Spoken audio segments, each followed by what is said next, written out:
जय हिंद फ्रेंड्स। आज के इस वीडियो में हम लोग कवर करने वाले हैं junior assistant stenographer VPO HTA excel technician के लिए यहाँ पर कंप्यूटर के टॉप 20 क्वेश्चन को। और इसके पहले 7 वीडियो अपलोड हो चुकी है यह टॉप 20 वाली सीरीज जो PYQ क्वेश्चन वाली थी। आज इसका 8वां पार्ट है, तो इसको अगर आपने नहीं देखा है 7 पार्ट तक तो आप प्लेलिस्ट में जाकर 1 बाय 1 करके देख सकते हैं। टॉप 20 के नाम से सीरीज है। तो यहाँ पर बहुत ही यूनिक क्वेश्चन लिए गए हैं। सभी क्वेश्चन PYQ क्वेश्चन है, यानी प्रीवियस एग्जाम में पूछे गए हैं। तो एक एक क्वेश्चन अच्छे से रट लीजिएगा। और इसका अगर PDF लेना चाहते हैं तो वीडियो का डिस्क्रिप्शन बॉक्स में टेलीग्राम का लिंक दिया गया, टेलीग्राम को ज्वाइन कर लीजिए, वहाँ पर इसका PDF आपको प्रोवाइड करा दिया जाएगा। चलिए स्टार्ट करते हैं वीडियो को। और यहाँ पर 20 से ज़्यादा क्वेश्चन हो जाएंगे, क्योंकि इसमें जहाँ जहाँ रिक्वायरमेंट है बेसिक डिटेल्स की उसको यहाँ पर हम कवर करेंगे। सबसे पहले क्वेश्चन की तरफ मूव करते हैं। सबसे पहला क्वेश्चन है कि निम्नलिखित में से कौन सा यहाँ पर प्रोग्रामिंग भाषाओं के समूह का सदस्य नहीं है। यहाँ पर 4 ऑप्शन दिए गए हैं, इनमें से आपको पिक करना है कौन सा प्रोग्रामिंग भाषाओं का समूह का सदस्य नहीं है। सबसे पहला है असेंबली लैंग्वेज, तो ये प्रोग्रामिंग भाषाओं का समूह होता है। तीसरा है C++ और चौथा दिया है जावा। ये तीनों प्रोग्रामिंग भाषाओं के समूह होते हैं, लेकिन POP3 जो होता है यह प्रोग्रामिंग भाषाओं का समूह नहीं होता है। तो इसका राइट आंसर हो जाएगा ऑप्शन नंबर बी। अब यहाँ से डिटेल्स इसको कवर कर लेते हैं कि आखिर, क्योंकि सभी क्वेश्चन पूछे जाते हैं, जैसे POP3 का फुल फॉर्म क्या होता है। ठीक है, तो कई बार पूछा गया है POP3 का फुल फॉर्म बताइए। तो इसका पूर्ण रूप होता है पोस्ट ऑफिस। क्या होता है? Post office. ठीक है, post office protocol, post office protocol. और यहाँ पर जो 3 दिया है इसका मतलब होता है वर्जन 3। ये जो 3 दर्शा रहा है किसको दर्शा रहा है? वर्जन को दर्शा रहा है, वर्जन 3 को दर्शा रहा है। तो इसका पूर्ण रूप हो गया पोस्ट ऑफिस प्रोटोकॉल वर्जन 3। अगर कहीं आपको POP2 मिले या POP4 मिले तो आप तुरंत दिमाग में करिएगा, ये जो 3, 1, 2 ये सब इस तरीके से दिया रहता है, ये वर्जन का नाम दिया रहता है। तो पोस्ट ऑफिस प्रोटोकॉल वर्जन 3 इसका पूर्ण रूप हो जाएगा।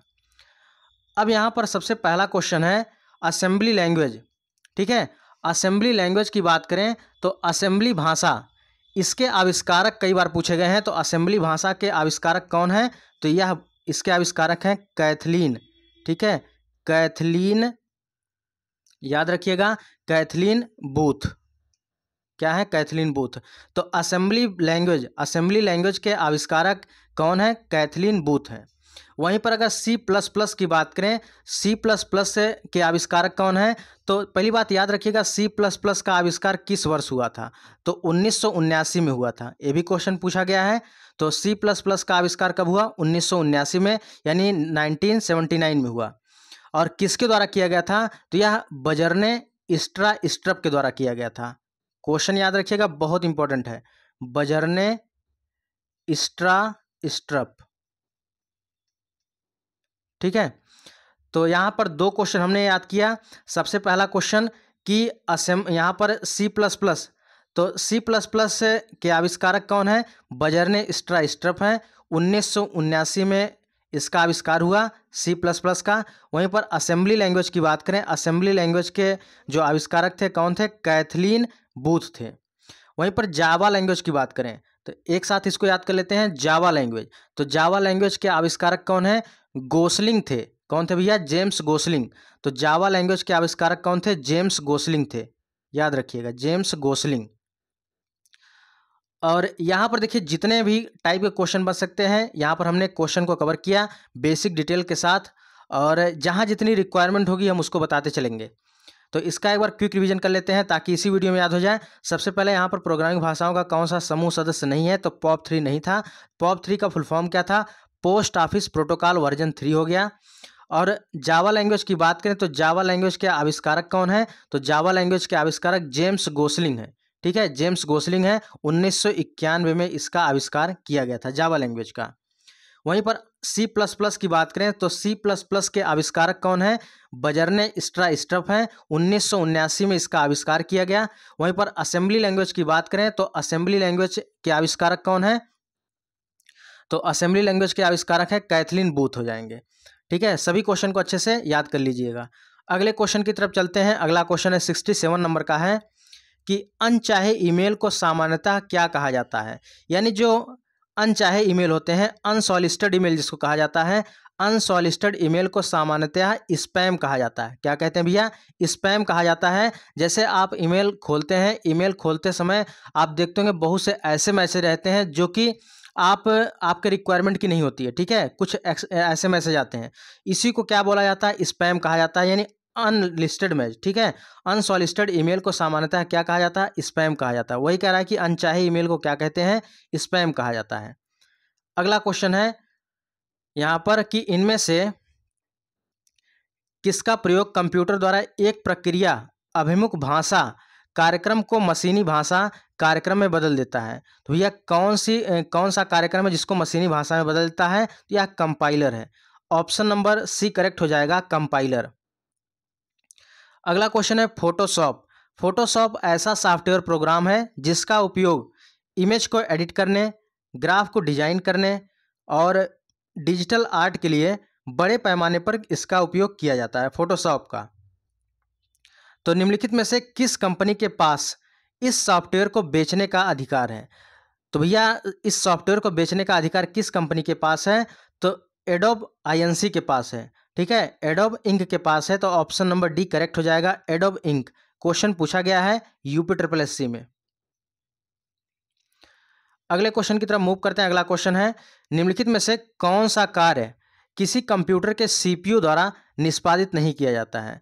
अब देखिए यहाँ पर सीपीयू द्वारा जो भी कार्य निष्पादित किए जाते हैं, यहाँ पर क्या क्या कार्य निष्पादित किए जाते हैं इसके बारे में देख लेते हैं। देखिए निर्देश लाना, ये भी बिल्कुल करेक्ट है, यह सीपीयू द्वारा किया जाता है।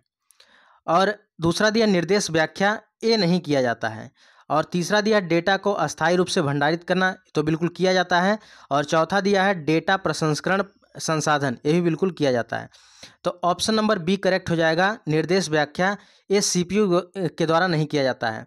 अब बात सीपीयू की आई है, सीपीयू के बारे में थोड़ा सा देख लेते हैं। सीपीयू का पूर्ण रूप बहुत पूछता है, तो इसका पूर्ण रूप होता है सेंट्रल प्रोसेसिंग यूनिट होता है। क्या होता है भैया?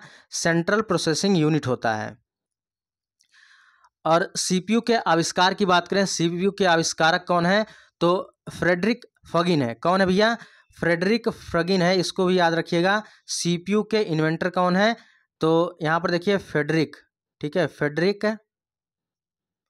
और यहाँ पर फगिन है, ठीक है।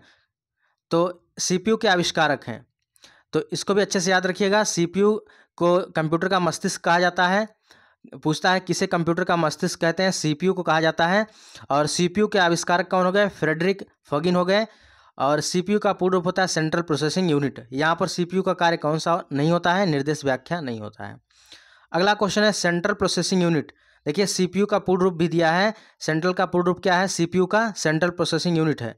कह रहा है कि सीपीयू में होता है, क्या होता है? तो 71 का राइट आंसर क्या होगा? 71 का right answer option number C होगा।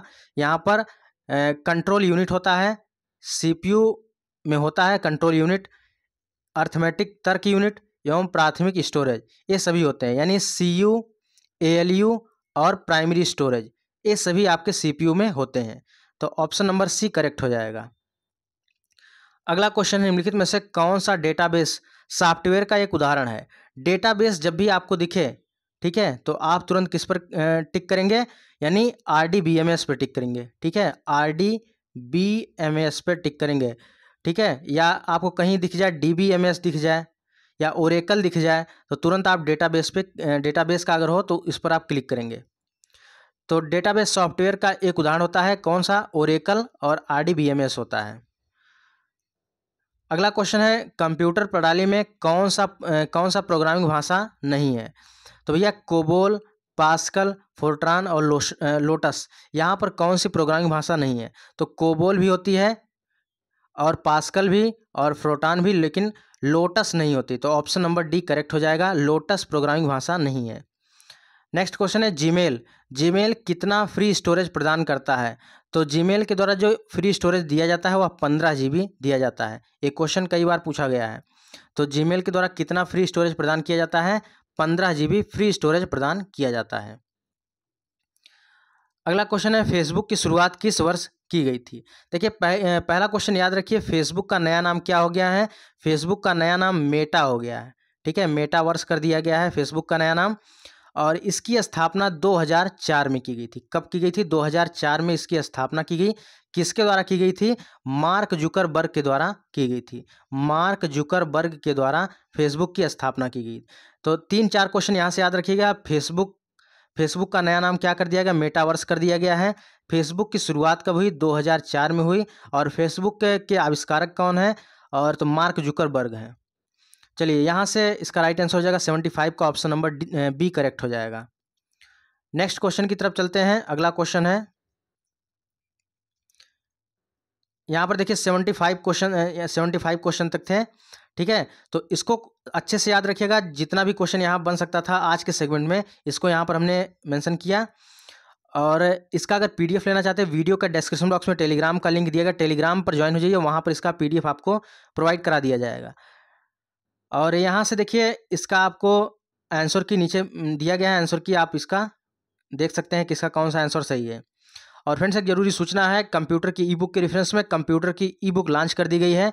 और आप कंप्यूटर की ई बुक को लेकर अपनी तैयारी को और बेहतरीन ढंग से कर सकते हैं। और यहाँ पर हर एक चैप्टर को अच्छे से डिजाइन किया गया है। हर एक चैप्टर के बाद PYQ क्वेश्चन रखा गया है। और इसको आप लेकर अपनी तैयारी और बेहतर कर सकते हैं। और इस बुक को लेने का प्रोसेस क्या है, जो स्क्रीन पर नंबर दिया रहा है 9793661506, इस पर आप 100 रुपये पेमेंट करके इस ई बुक को ले सकते हैं। और कंप्यूटर की ई बुक भी आ चुकी है, कंप्यूटर की ई बुक भी आप इसी नंबर पेमेंट कर कर ले सकते हैं। ठीक है फ्रेंड्स, तो ये रहा आज का वीडियो। और यहाँ पर देखिए, इसका PDF आप लोग जरूर डाउनलोड करिएगा।